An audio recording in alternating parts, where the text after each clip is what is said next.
Assalamualaikum warahmatullahi wabarakatuh.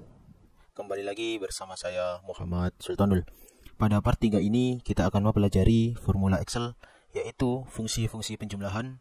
Di antaranya adalah fungsi sum, sum if, dan juga sum ifs. Jadi kita akan belajar 3 rumus pada video kali ini. Oke, tanpa berlama-lama kita mulai saja pada fungsi yang pertama, yaitu fungsi sum. Jadi fungsi sum adalah fungsi Microsoft Excel untuk menjumlahkan data. Untuk sintaksnya atau cara penulisannya yaitu, tentu saja di awal kita gunakan sama dengan, lalu sum, buka kurung, angka pertama, koma atau titik koma, angka kedua, dan seterusnya. Lalu diakhiri dengan tutup kurung. Contoh pertama sebagai pemahaman awal kita, yaitu ketika kita menuliskan sama dengan 1 tambah 2 tambah 3 tambah 4 tambah 5, itu sama dengan sum, buka kurung, 1 tambah 2 tambah 3 tambah 4 tambah 5. Dan sama dengan sum, buka kurung, 1, 2, 3, 4, 5. Jadi ini adalah kesamaan ya, semuanya sama. Ini untuk mendeskripsikan aja biar mudah. Penggunaannya kita lihat di contoh yang kedua, yaitu contoh sum. Di sini kita punya 5 nilai, yaitu 100, 75, 80, 95, dan 60. Sekarang kita coba jumlahkan nilai-nilai ini dengan beberapa cara ya, dan beberapa cara agar teman-teman lebih paham bagaimana sum itu bekerja. Di baris yang pertama, ini adalah penjumlahan dari sama dengan 100 tambah 75 tambah 80 tambah 95 tambah 60 dengan ditulis secara manual ya. Jadi di sini kan tertulis secara manual ya, 175 gitu. Lalu di contoh yang kedua, sama kita tulis manual, tapi bedanya di sini kita gunakan sama dengan sum.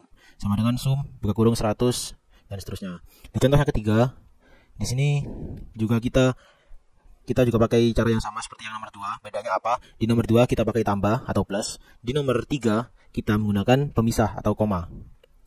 Hasilnya juga sama. Lalu di nomor yang keempat, di contoh yang keempat, yaitu kita gunakan pereferensian. Jadi di sini kita gunakan referensi. Jadi kalau tadi kan ditulis manual 100 itu kita tulis manual, tapi di sini kita langsung linkkan. Jadi sama dengan sum B12 kita klik, koma B13, koma B14, koma B15, koma B16 tutup kurung. Hasilnya sama. Dan yang terakhir, ini cara yang paling cepat, yaitu buka kurung sama dengan sum, buka kurung, B12 sampai B16. Jadi kita blok seperti ini ya. Kita blok. Kalau yang pertama, kita tulis manual semuanya. Lalu yang kedua, kita tulis manual tapi kita terapkan sum. Yang ketiga, kita gantikan tanda plus menggunakan koma. Lalu yang keempat, kita referensikan. Kita referensikan nilai-nilai itu ke data kita. Dan yang kelima, atau yang terakhir, langsung kita blok data yang ingin kita jumlahkan. Lalu di contoh yang ketiga, yaitu ketika kita punya nilai di 2 tabel atau 2 kolom ya, 2 kolom. Prinsipnya sama seperti contoh yang kedua, yaitu yang pertama bisa kita jumlahkan secara manual, bisa kita gunakan fungsi sum, lalu kita jumlahkan, bisa kita gunakan fungsi sum, lalu kita pisah dengan tanda koma, lalu bisa kita jumlahkan dengan fungsi sum, lalu kita referensikan nilai-nilainya. Jadi nilai-nilainya direferensikan ke data kita agar nanti ketika di sini ada perubahan, maka jumlah yang ada di sini otomatis akan berubah. Dan yang terakhir, bisa langsung kita blok saja nilai atau data yang kita punya. Ini sum untuk penjumlahan. Apakah bisa sum untuk pengurangan? Bisa. Jadi ketika kita menggunakan pengurangan, maka tanda minus harus selalu kita tulis. Semisal di sini kita punya 100 lalu dikurangi 75. Bisa kita gunakan sepertinya 100 minus 75. Bisa kita gunakan juga sum, buka kurung, 100 minus 75. Tutup kurung, enter. Lalu bisa kita juga menggunakan sum, buka kurung, 100, koma, minus 75.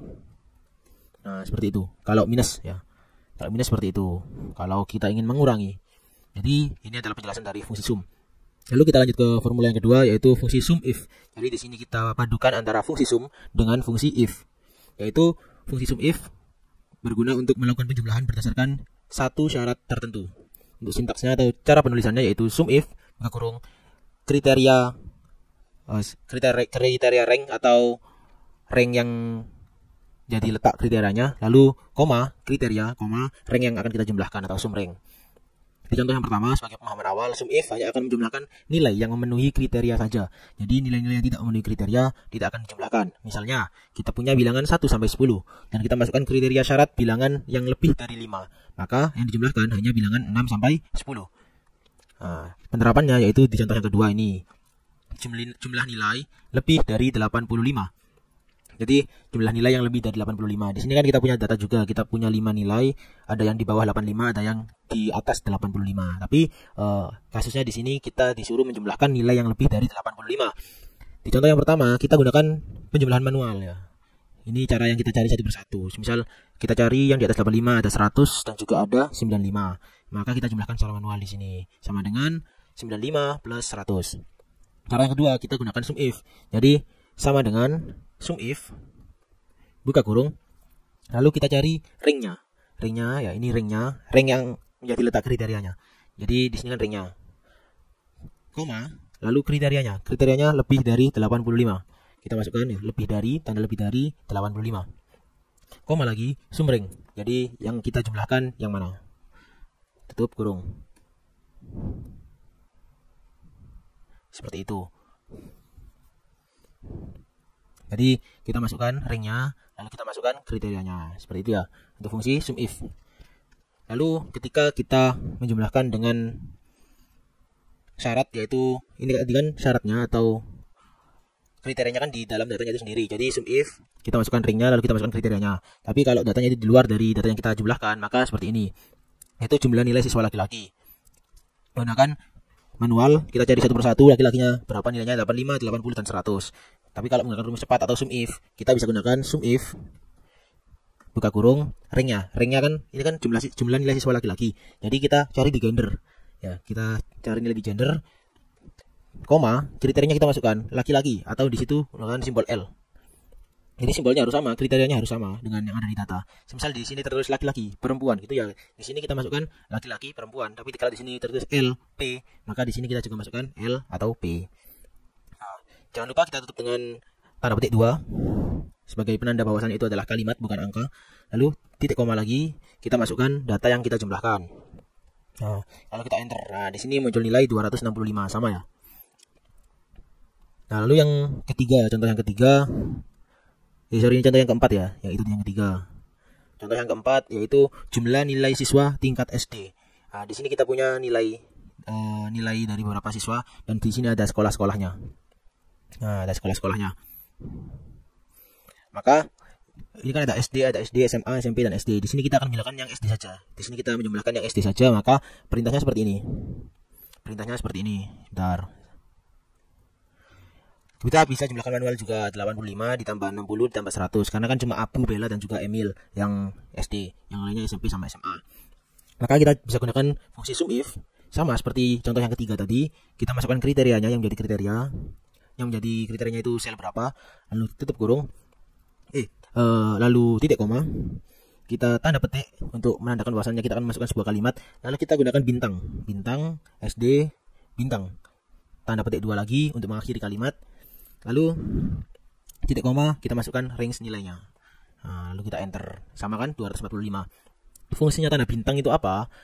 Ya, di sini kan ada bintang di awal kalimat, juga ada bintang di akhir kalimat. Jadi ada bintang itu bahwasannya bintang ini adalah kalimat yang ada di depannya SD. Kalau bintang yang di belakang, itu kalimat yang ada di belakangnya SD. Jadi kita cari kata kuncinya adalah SD. Misal bintang ini kita hapuskan, maka tidak akan ada data yang terdeteksi 0 karena di sini adalah SD Banyumas. Tapi kalau di sini kita masukkan SD saja, akan muncul. Jadi kalau ada kalimat yang mengikuti, sementara di sini kita mau mensortir yang SD saja, kita gunakan wildcardnya adalah bintang. Jadi wildcard atau pengecualian ya, kekhususan. Seperti itu. Itu untuk fungsi sum if. Lalu kita masuk ke fungsi yang ketiga atau fungsi yang terakhir kita pelajari pada sesi kali ini, yaitu fungsi sum if itu untuk melakukan penjumlahan berdasarkan beberapa syarat tertentu. Jadi kalau sum if tanpa S itu hanya berdasarkan satu syarat. Kalau sum if berdasarkan banyak syarat atau banyak kriteria. Contoh, di sini kita punya beberapa data. Ada 5 data dari siswa. Siswa ini ada yang laki-laki, ada yang perempuan. Nilainya juga ada yang di atas 80, ada yang di bawah 80.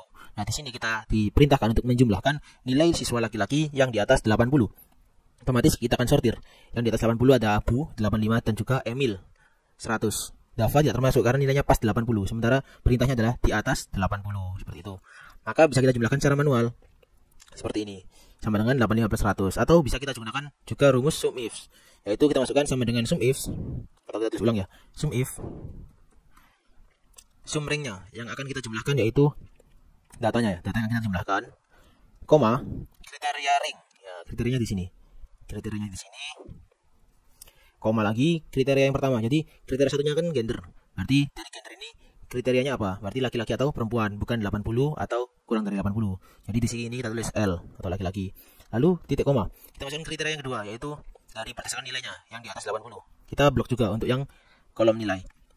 Titik koma lagi. Kriteria yang kedua yaitu di atas 80. Kita masukkan nilai di atas 80. Kita tutup kurung, kita enter, nilainya sama 185. Nah, seperti itu penjelasan dari fungsi sum dan juga turunan-turunannya, yaitu sum if dan juga sum ifs. Ini fungsi sum ini hanya berfungsi untuk penjumlahan dan juga pengurangan saja, tidak bisa untuk perkalian maupun pembagian. Jadi yang perlu teman-teman garis bawahi, sum if hanya untuk menjumlahkan dan mengurangkan, tidak untuk mengkali dan juga membagi. Seperti itu ya. Ya, sampai di sini saja video kali ini. Apabila teman-teman ada yang merasa kurang difahami, bisa bertanya di kolom komentar agar nanti bisa saya respon satu persatu. Sebelum kita akhiri, saya tidak ada henti-hentinya mengingatkan kepada teman-teman untuk yang belum subscribe, silahkan subscribe channel ini agar teman-teman dapat mengetahui pembaruan notifikasi mengenai tips-tips dan juga penjelasan-penjelasan rumus dalam Microsoft Excel lainnya. Saya akhiri pertemuan kali ini. Terima kasih atas perhatiannya dari awal sampai akhir. Wassalamualaikum warahmatullahi wabarakatuh.